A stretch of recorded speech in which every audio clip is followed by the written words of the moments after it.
Hello and welcome back to a new video. तो आज हम इस वीडियो में बेसिक्स ऑफ केमिस्ट्री को शुरू करने जा रहे हैं। अब आप लोग सोच रहे होंगे कि बेसिक ऑफ केमिस्ट्री से ही सर आप क्यों शुरुआत कर रहे हो। तो देखो बच्चा, अगर कभी भी हमें कोई चीज बनाना है, मान लो अगर हम घर बनाते हैं तो सबसे पहले क्या बनाते हैं, अपना बेस बनाते हैं, अपना फाउंडेशन बनाते हैं। क्योंकि अगर एक हमें बड़ा बिल्डिंग बनाना है तो उसके लिए सबसे इंपॉर्टेंट होता है कि हमारा फाउंडेशन यानी जो हमारा बेस है वो बहुत ही ज़्यादा स्ट्रांग होना चाहिए। अगर हमारा बेस बहुत ज़्यादा स्ट्रांग होगा तभी उस पर हम है ना मंजिल दर मंजिल बहुत बड़ा एक बिल्डिंग बना पाएंगे।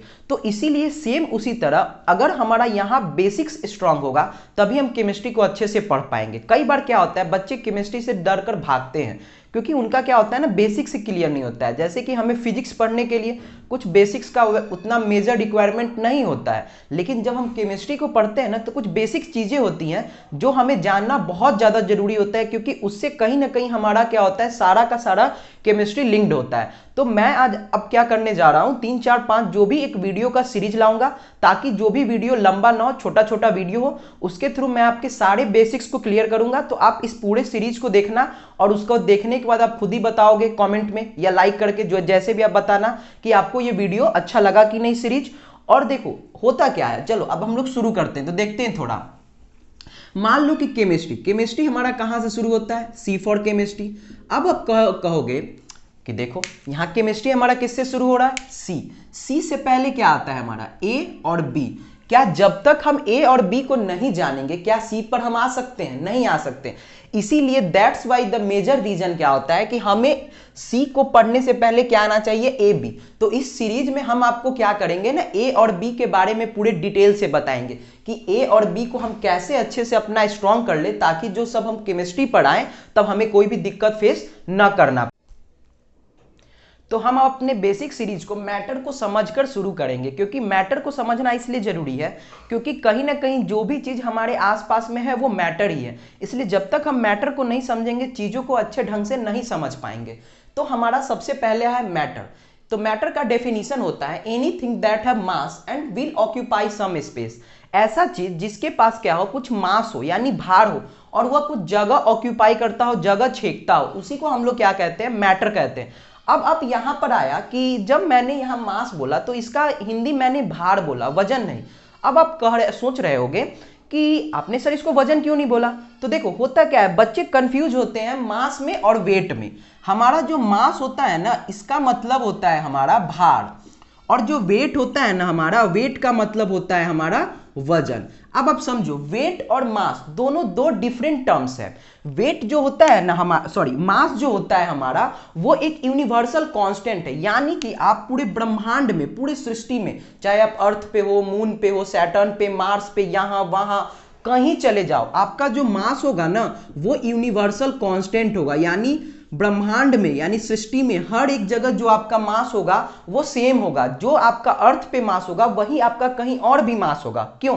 क्योंकि मास होता है ना, जैसे मान लो यह एक पर्सन है, इस पर्सन के अंदर कितना चीज हमने भर रखा है, that is measure of mass. उसी को हम लोग क्या कहते हैं, मास कहते हैं। जैसे कि मान लो ना इस पर्सन के अंदर कुछ ना कुछ होगा ना, जैसे इसके अंदर मसल्स होगा, इसके अंदर वाटर होगा, जो भी होगा, इसका बॉडी पार्ट्स होगा, कहीं ना कहीं उन सारी चीज, जितना चीज इसके अंदर हमने भर रखा है वो हमारा क्या कहलाता है, मास कहलाता है। बट वेट में क्या होता है, वेट होता है, वेट हमारा एक फोर्स है। जिस फोर्स से अर्थ किसी भी चीज को अपनी तरफ खींचता है ना, उसी को हम लोग क्या कहते हैं, वेट। मैं अभी अर्थ के केस में बात कर रहा हूं। तो ठीक मान लो कि जैसे कि है ना, कोई इंसान है, ये इंसान है, इसको अर्थ अपनी तरफ कितना फोर्स लगाकर, कितना ताकत लगाकर खींच रहा है ना, वही हमारा क्या कहलाता है, वेट कहलाता है। तो वेट क्या है, वेट हमारा एक फोर्स है। तो वेट का जो डेफिनेशन होता है ना बाबू, वो होता है एम जी, यानी मास इंटू जी। जी पूछोगे क्या होता है, तो जी होता है हमारा एक्सेलरेशन ड्यू टू ग्रेविटी, और एम फॉर हमारा क्या होता है,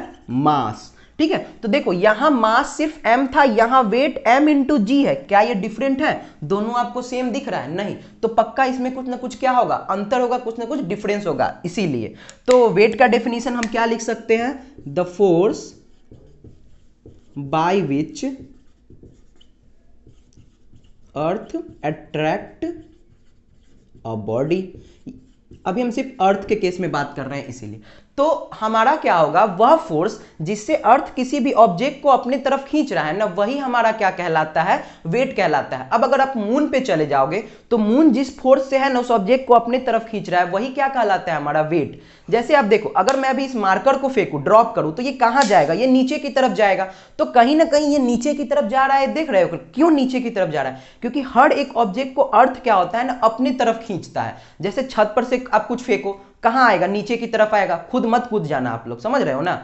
तो कहीं भी कोई चीज को आप जब ड्रॉप करोगे तो वो ऑलवेज कहां, नीचे की तरफ, अर्थ की तरफ आता है, क्योंकि अर्थ कहीं ना कहीं उस चीज को अपनी तरफ क्या कर रहा होता है, खींच रहा होता है, अट्रैक्ट कर रहा होता है। उसी को हम लोग वेट कहते हैं। तो वेट हमारा एक फोर्स है, क्या है, एक फोर्स है। और हमारा मास जो है ना, वो फोर्स नहीं है, मास है कि उस ऑब्जेक्ट के अंदर कितना मटेरियल भरा हुआ है, वो हमारा कहलाता है मास। समझ गए बाबू। तो देखो अब देखो हमारा जो वेट है ना, वो क्या होता है, हर जगह अलग अलग होता है, क्योंकि वो किस पे डिपेंड करेगा, जी के वैल्यू पे। जैसे अगर मान लो जी ऑन अर्थ को मैंने जी ले लिया, और जी ऑन मून यानी acceleration due to gravity on moon जो होता है ना बाबू, वो हमारा होता है g/6। ठीक है, तो अब देखो इससे क्या होगा, मान लो कि अगर किसी भी ऑब्जेक्ट का अर्थ पर वेट अगर 60 होगा, समझ गए, तो मून पर उसका वेट क्या होगा, 60/6 कितना हो जाएगा, 10। तो देख रहे हो ना, ड्यू टू जी के वैल्यू चेंज होने से उसका वेट का वैल्यू क्या हो गया, चेंज हो गया। लेकिन उसका अगर मास अर्थ पे अगर 60 kg होगा, तो मून पर भी उसका मास कितना होगा, 60 kg। समझ रहे हो। तो इसका ऐसा यूनिट हमारा क्या हो जाएगा, kg। तो जो हमारा वेट होगा, सॉरी मास होगा ना बाबू, उसका ऐसा यूनिट क्या होगा, kg होगा। और वेट का ऐसा यूनिट हमारा होगा न्यूटन, क्योंकि क्या है, ये फोर्स है, न्यूटन इसीलिए क्योंकि ये फोर्स है। समझ में आया। तो वेट जब भी हम कैलकुलेट करेंगे ना, तो उसको इस तरह न्यूटन में लिखेंगे, जैसे 560 न्यूटन। समझ रहे हो। लेकिन अब होता क्या है कि हम अपने आम बोलचाल की भाषा में, जनरल लाइफ में, हम लोग वेट और मास दोनों का यूनिट केजी ही ले लेते हैं। समझ रहे हो। लेकिन वो कहीं ना कहीं फिजिक्स के हिसाब से गलत है, लेकिन आम बोलचाल की भाषा में हम लोग ले लेते हैं, इसलिए हमारा चल रहा है। समझ गया ना। तो अब आप मास और वेट में आपको डिफरेंस पता चल गया हो, क्योंकि बहुत सारे बच्चों को ये नहीं पता होता है। अब आप लोग सोच रहे होंगे कि सर केमिस्ट्री बोल के आप तो फिजिक्स पढ़ा रहे हो।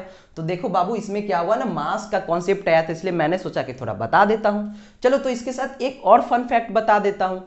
अब क्या होता है ना बाबू, हमारा जो जी का वैल्यू है ना, वो अर्थ पे भी अलग अलग है। हमारे पूरे अर्थ पर भी हर जगह जी का वैल्यू सेम नहीं है। सोचो, इतना बड़ा मुद्दा का बात है।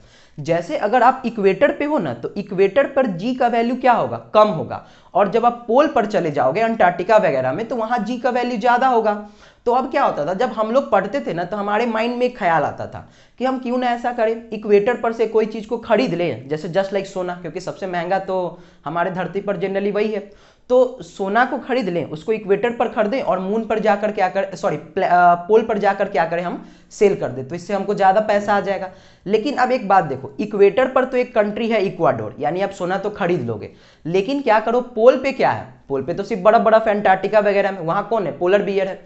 अब आप पोलर बियर को जाके कहोगे कि भाई भाई मैं सोना लाया हूं, तो सोना खरीद ले, वो क्या कहेगा मालूम है, कि भाई मैंने कभी कपड़ा नहीं खरीदा, या मैं देख नंगा घूम रहा हूं, और तू मुझे सोना बेचने आया है, चल निकल पहली फुर्सत में। समझ रहे हो ना। तो ऐसा आप दिमाग मत लगा लेना, फालतू में आपका लॉस भी हो जाएगा और आपको कुछ प्रॉफिट भी नहीं होगा। समझ रहे हो ना। तो चलो, तो मास और वेट में आपने अंतर समझ लिया। अब हम यहां पर क्या थे कि मास और ऑक्यूपाई सम स्पेस। अब इस पॉइंट को समझते हैं, ऑक्यूपाई सम स्पेस को, कि कोई भी चीज जो है ना हमारा जगह छेके। तो जनरली आप एग्जांपल में देखो, इसका एग्जांपल क्या हो जाएगा, जैसे अगर मैं ये अभी बोर्ड है, तो क्या ये देखो बोर्ड कोई ना कोई जगह छेक रहा है कि नहीं, हमारा पेन जगह छेकता है, कॉपी जगह छेकता है, ह्यूमन खुद एक मैटर हो जाएगा, क्योंकि ह्यूमन भी तो आप अपने आप में जगह को है ना क्या कर रहा है, कुछ ना कुछ जगह ऑक्यूपाई कर रहा है। हम कहीं बैठते हैं तो क्या जगह नहीं लेते, ले रहे हैं कि नहीं, जगह ऑक्यूपाई कर रहे हैं कि नहीं, और हमारे अंदर मास है कि नहीं, तो हम मैटर हुए कि नहीं, बिल्कुल हुए। चलो, अब एक अगला है कि डस्ट पार्टिकल। अब इसमें बच्चों को बहुत ज्यादा कंफ्यूजन होता है कि सर डस्ट पार्टिकल कैसे हमारा मैटर हो जाएगा। अब मैटर का डेफिनेशन क्या है, कि जिसके पास कुछ ना कुछ मास हो और वो कुछ ना कुछ जगह ऑक्यूपाई करता हो। अब आप एक बात बताओ, जब देखते होगे आप मान लो कि हमारा कॉपी होता है या कार, किसी भी चीज पे समय के साथ क्या होता है ना, डस्ट पार्टिकल जमा हो जाते हैं। तो क्या वो एक लेयर बना देता है कि नहीं उस चीज के ऊपर, तो क्या जगह ऑक्यूपाई कर रहा है कि नहीं, बिल्कुल कर रहा है। और साथ के साथ देखोगे ना, जब आप बहुत सारे डस्ट पार्टिकल को एक जगह इकट्ठा कर लोगे तो उसका कुछ मास भी होगा, उसमें कुछ आपको देखने से लगेगा कि इसमें कुछ भार भी है। इसी वजह से हम क्या कहते हैं ना कि डस्ट पार्टिकल भी हमारा क्या है, मैटर का एग्जाम। तो अब तक हम मैटर देख लिए। अब हमारा अगला है टाइप्स ऑफ मैटर। हमारा जो मैटर होता है ना बाबू, वो हमारा मेनली 3 टाइप्स का होता है, सॉलिड, लिक्विड एंड गैस।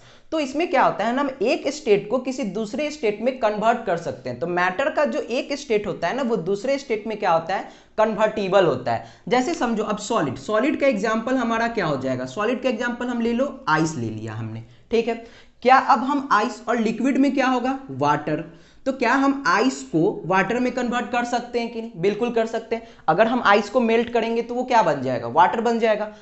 तो फिर देखो कन्वर्ट हुआ कि नहीं। फिर अगर हमारे पास वाटर है तो वाटर को अगर हम वेपोराइज करेंगे, क्या करेंगे, वेपोराइज, तो क्या हमारे पास वेपर्स बनेगा कि नहीं। और जो वेपर्स होता है क्या वो गैस होता है कि नहीं। तो क्या हमने मैटर के एक स्टेट को दूसरे स्टेट में कन्वर्ट कर लिया कि नहीं। तो यही होता है, मैटर का एक स्टेट दूसरे स्टेट में क्या होता है, कन्वर्टिबल होता है। तो यहां हमने मैटर के टाइप्स को भी देख लिया।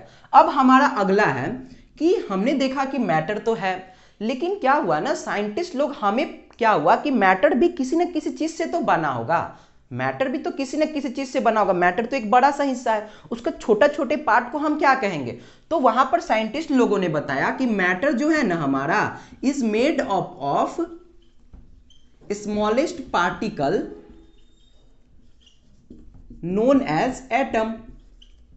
यानी उन्होंने हमें यह बताया कि मैटर जो है ना छोटे छोटे पार्टिकल से मिलकर बना है, जिसको उन्होंने एटम नाम दिया। कि मान लो कि अगर हमारे पास ये एक मैटर है तो इस मैटर में क्या होगा, बहुत सारा छोटा छोटा छोटा छोटा पार्टिकल होगा, जिसको हम लोग क्या कहते हैं, एटम। अब आप कहोगे सर इतना बड़ा बड़ा होता है, नहीं बाबू, बहुत छोटा होता है। इतना छोटा होता है ना कि हम अपने इन आंखों से उस मैटर को देख भी नहीं सकते हैं। किसी भी चीज के अंदर जो एटम होगा ना उसको हम देख भी नहीं सकते हैं। एटम को देखने के लिए हम स्पेशल माइक्रोस्कोप आता है, इलेक्ट्रॉनिक माइक्रोस्कोप, उसका रिक्वायरमेंट हमें पड़ता है। और इलेक्ट्रॉनिक माइक्रोस्कोप इतना महंगा है कि शायद आपके और हमारे किसी के तो स्कूल में पाया नहीं जाता है। हमारे स्कूल में जो होता है वो नॉर्मल माइक्रोस्कोप होता है, वो इलेक्ट्रॉनिक माइक्रोस्कोप नहीं होता है, यानी वो एटम को देख नहीं सकता है। तो एटम हमारा इतना छोटा छोटा पार्टिकल होता है। तो इस तरह अगर एक मैटर है हमारे पास तो वो हजारों लाखों करोड़ों अरबों, मतलब बहुत सारे हैं ना एटम से मिलकर क्या होगा, बना होगा। समझ में आया।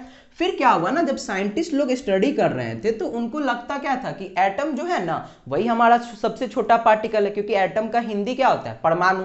जब हम देखते हैं ना एटम बम, तो वहां क्या आता है, परमाणु बम। नहीं देखते हो, जैसे पुतिन ने दी धमकी, ऐसा न्यूज चैनल वाले चलाते हैं कि नहीं, पाकिस्तान ने इंडिया को दिया परमाणु बम का धमकी, तो हमारे मोदी जी क्या कहते हैं, तो क्या हमने दिवाली के लिए रख रखा है, हम भी चला देंगे।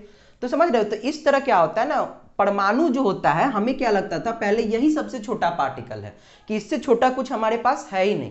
लेकिन फर्दर फिर साइंटिस्ट लोगों ने स्टडी किया, तो रदरफोर्ड चाचा थे जो थे हमारे, आपके हमारे सबके चाचा, तो उन्होंने ये बताया कि एटम से भी छोटे पार्टिकल एग्जिस्ट करते हैं। क्या, एटम से भी छोटे पार्टिकल। तो फिर साइंटिस्ट लोगों ने उस पार्टिकल का नाम दिया सब एटॉमिक पार्टिकल। अब आप कहोगे कि सब एटॉमिक तो समझ गए, अब सबका मतलब क्या होता है। तो जैसे देखो, अगर हमारे पास मान लो एक बड़ा सा टुकड़ा है, इस टुकड़ा को अगर हम 3 पार्ट में डिस्ट्रीब्यूट कर दिए, ठीक, तो 1 2 3 इसका 3 पार्ट हुआ कि नहीं। तो कहीं ना कहीं ये जो 1 2 और ये 3 पार्ट है, कहीं ना कहीं इस पूरे पार्ट का छोटा छोटा पार्ट है कि नहीं, टुकड़ा है कि नहीं। क्या इस 1 2 3 पार्ट से मिलकर ये पूरा पार्ट बना है कि नहीं, पूरा हमारा। अगर ये पूरा फिगर मान लो स्क्वायर है, तो स्क्वायर बनाने के लिए हमें 1 2 3 इन तीनों पार्ट का जरूरत होगा। तो क्या ये तीनों पार्ट कहीं ना कहीं इसका सब है कि नहीं, इसका भाग है कि नहीं, समझ रहे हो। तो सेम उसी तरह सब एटॉमिक पार्टिकल का मतलब क्या होता है, ऐसे पार्टिकल जो कहीं ना कहीं एटम का क्या हो, भाग हो, हिस्सा हो, उसी को हम लोग क्या कहते हैं, सब एटॉमिक पार्टिकल। अब एक बात देखो, अगर सब एटॉमिक पार्टिकल है, ये एटम का हिस्सा है, तो स्वाभाविक सी बात है ये एटम से क्या होंगे, छोटे ही होंगे ना। तो हमारा बड़ा क्या होगा, बड़ा एक एटम होगा, और उसके अंदर इस तरह बहुत सारे सब एटॉमिक पार्टिकल्स हमें मिलेंगे। जनरली इस फॉर्म में नहीं होते हैं, मैं बस आपको रिप्रेजेंटेशन के लिए बता रहा हूं। जब मैं आपको एटम का स्ट्रक्चर बताऊंगा ना, तो वहां पे बताऊंगा कि किस तरह हमारे सब एटॉमिक पार्टिकल्स एटम के अंदर एग्जिस्ट करते हैं। इसलिए बहुत ही इंटरेस्टिंग होने वाला है ये हमारा सीरीज। तो आप एकदम ध्यान से पढ़ना। शायद ही आप कहीं इतना डिटेल में है ना बेसिक्स ऑफ केमिस्ट्री को जाने होगे और समझे होगे जितना डिटेल में मैं आपको पढ़ाने जा रहा हूं। तो इसलिए चैनल को सब्सक्राइब कर देना, ताकि अगर कहीं भी अगर ऐसा कंटेंट आए आगे तो आपको बेल नोटिफिकेशन भी ऑन कर देना, आपके पास नोटिफिकेशन आ जाएगा और आप आकर वीडियो को देख लेना और अपने नॉलेज को बढ़ा लेना, ताकि आप भाई क्या कर सको, अपने फ्रेंड्स के साथ शो ऑफ कर सको कि भाई मुझे ये आता है, ये आता है। समझ रहे हो ना। चलो, तो सब एटॉमिक पार्टिकल हमने देखा।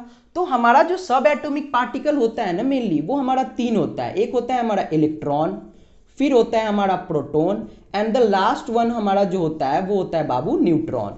तो अब हम क्या करते हैं, अब हम धीरे धीरे है ना इनको एक एक करके इलेक्ट्रॉन, प्रोटॉन और न्यूट्रॉन को समझते हैं कि होता। अभी हमने बच्चा लोग देखा किसके बारे में, सब एटॉमिक पार्टिकल्स के बारे में, कि हमारा क्या होता है इलेक्ट्रॉन, प्रोटॉन और न्यूट्रॉन। तो अब हम एक एक करके इलेक्ट्रॉन, प्रोटॉन और न्यूट्रॉन को थोड़ा ध्यान से समझते हैं। ठीक है, चलिए। तो हमारा पहला है इलेक्ट्रॉन। इलेक्ट्रॉन को है ना डिस्कवर्ड बाय जे थॉम्सन। इसको जे थॉम्सन नाम के एक साइंटिस्ट थे, उन्होंने इसका डिस्कवरी किया था फर्स्ट टाइम। उन्होंने ही बताया था कि इलेक्ट्रॉन क्या होता है, कैसा होता है। तो निगेटिवली चार्ज बॉडी, तो हमारा जो इलेक्ट्रॉन होता है ना उसके ऊपर निगेटिव चार्ज होता है, यानी इलेक्ट्रॉन क्या करता है, निगेटिव चार्ज लेकर आ रहा होता है कहीं ना कहीं एटम के अंदर। फिर हमारा अगला है मास ऑफ इलेक्ट्रॉन। तो एक इलेक्ट्रॉन जो सिंगल इलेक्ट्रॉन होता है ना उसका मास होता है 9.1 इंटू 10⁻³ kg। तो समझ रहे हो कितना छोटा होगा। आप 9.1 लिख दो इस तरीका से, और 9.1 के नीचे 1 पर कितना 31 जीरो आपको बिठाना होगा। तो ये अपने आप में कितना छोटा क्वांटिटी आएगा, आएगा कि नहीं, बहुत ही ज्यादा छोटा क्वांटिटी। चलो, तो समझ रहे हो ना कितना छोटा होता है ये सब चीज, क्योंकि एटम ही हमारा इतना छोटा है हम देख नहीं पा रहे हैं, और एटम के अंदर इलेक्ट्रॉन, प्रोटॉन, न्यूट्रॉन पाया जा रहा है, तो स्वाभाविक सी बात है ये और ज्यादा छोटा होगा। चलो, अब अगला है हमारा चार्ज ऑन इलेक्ट्रॉन, यानी एक इलेक्ट्रॉन होता है, अभी मैंने उस पर बताया क्या होता है, निगेटिव चार्ज होता है। तो निगेटिव का कितना चार्ज होता है, तो 1.6 इंटू 10⁻⁻19 कूलम्ब। ये सी फॉर होता है हमारा कूलम्ब। कूलम्ब जो है ना बाबू वो हमारा ऐसा यूनिट है चार्ज का। जिस तरह अभी हमने देखा मास का ऐसा यूनिट हमारा क्या था, केजी, वेट का ऐसा यूनिट क्या था, न्यूटन। सेम उसी तरह जो है ना हम चार्ज को मेजर करने के लिए जिस यूनिट का यूज करते हैं उस यूनिट को हम क्या कहते हैं बच्चा लोग, उस यूनिट को हम लोग कहते हैं कूलम्ब। चलो, अब हमारा अगला है प्रोटॉन। तो प्रोटॉन को क्या हुआ था, इसको रदरफोर्ड जी ने खुद ही डिस्कवर किया था, जिन्होंने पहली बार बताया था कि एटम जो है ना, एटम से भी छोटे पार्टिकल एग्जिस्ट करते हैं। कौन बताया था, रदरफोर्ड जी बताए थे। तो रदरफोर्ड जी ही प्रोटॉन का क्या किए थे, डिस्कवरी किए थे। तो उन्होंने ये बताया कि प्रोटॉन जो होता है वो पॉजिटिवली चार्ज पार्टिकल होता है, यानी प्रोटॉन पे कैसा चार्ज होता है, पॉजिटिव चार्ज होता है। प्रोटॉन हमेशा एटम के अंदर क्या करता है, पॉजिटिविटी लेकर आता है। इलेक्ट्रॉन क्या करता है, निगेटिविटी लेकर आता है। समझ रहे हो। अब मास ऑफ प्रोटॉन, तो एक प्रोटॉन जो होता है ना, सिंगल प्रोटॉन, उसका मास होता है 1.67 इंटू 10⁻⁻27 kg, यानी देख रहे हो कितना कम इसका भी मास है। अब कई बार क्वेश्चन आ जाता है कि आप ये हमको बताओ मास ऑफ इलेक्ट्रॉन और मास ऑफ प्रोटॉन में कौन बड़ा होगा। तो अब एक बात देखो, यहां पे क्या है, नीचे अब है ना मतलब 10 पे 31 जीरो से आप क्या करोगे, डिवाइड करोगे 1 पर 31 जीरो, लेकिन यहां पर आप कितना से डिवाइड करोगे, 1 पर 27 जीरो। तो कहीं ना कहीं 4 जीरो का अंतर है कि नहीं। तो अगर 4 जीरो से आप डिवाइड करोगे तो ये नंबर कहीं ना कहीं और छोटा हो जाएगा। समझ रहे हो ना। तो इसीलिए हमारा जो मास ऑफ प्रोटॉन होता है वो हमारा कहीं ना कहीं क्या होता है, ज्यादा होता है मास ऑफ इलेक्ट्रॉन के तुलना में। अब हमारा अगला है चार्ज ऑन प्रोटॉन। तो प्रोटॉन पे अभी हमने बताया पॉजिटिव चार्ज होता है, जितना इलेक्ट्रॉन निगेटिव चार्ज लेकर आता है उतना ही प्रोटॉन पॉजिटिव चार्ज लेकर आता है, यानी इलेक्ट्रॉन निगेटिविटी को बढ़ाता है तो प्रोटॉन पॉजिटिविटी से उसको बैलेंस करता है। तो प्रोटॉन पे कितना चार्ज होता है, 1.6 इंटू 10⁻⁻19 कूलम्ब। फिर सी फॉर कूलम्ब, जो कि चार्ज का ऐसा यूनिट है। समझ में आया। अब अगला था हमारा न्यूट्रॉन, जिसको जेम्स चैडविक नाम के साइंटिस्ट ने क्या किया था, डिस्कवर किया था।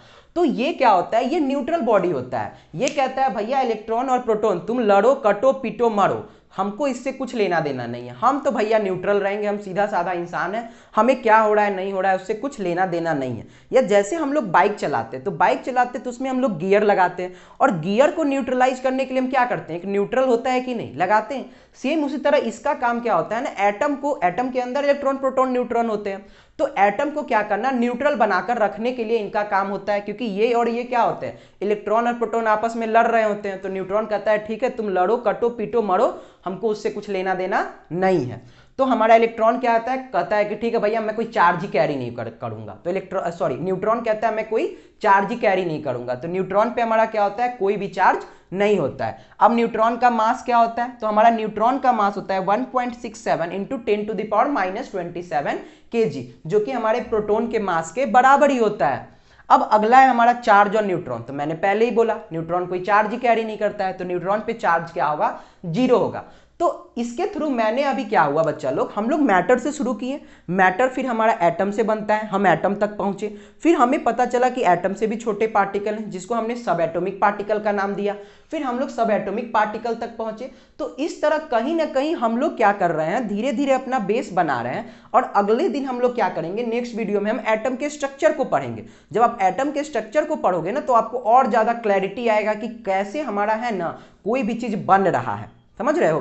तो ये वीडियो बहुत ही ज्यादा सीरीज बाबू इंटरेस्टिंग होने वाला है। आप एक भी वीडियो है ना इसका मिस मत करना इस सीरीज का, नहीं तो फिर आप पछताओगे। चलो, तो इसी के साथ मैं इस वीडियो को समाप्त करता हूं। होप करता हूं आपको समझ में आया होगा। अगर समझ में आया तो आप अपने दोस्तों के साथ इसको शेयर करो, लाइक बटन दबाकर एकदम दबा दो। और ठीक है, थैंक यू सो मच, मिलते हैं किसी अगले वीडियो में।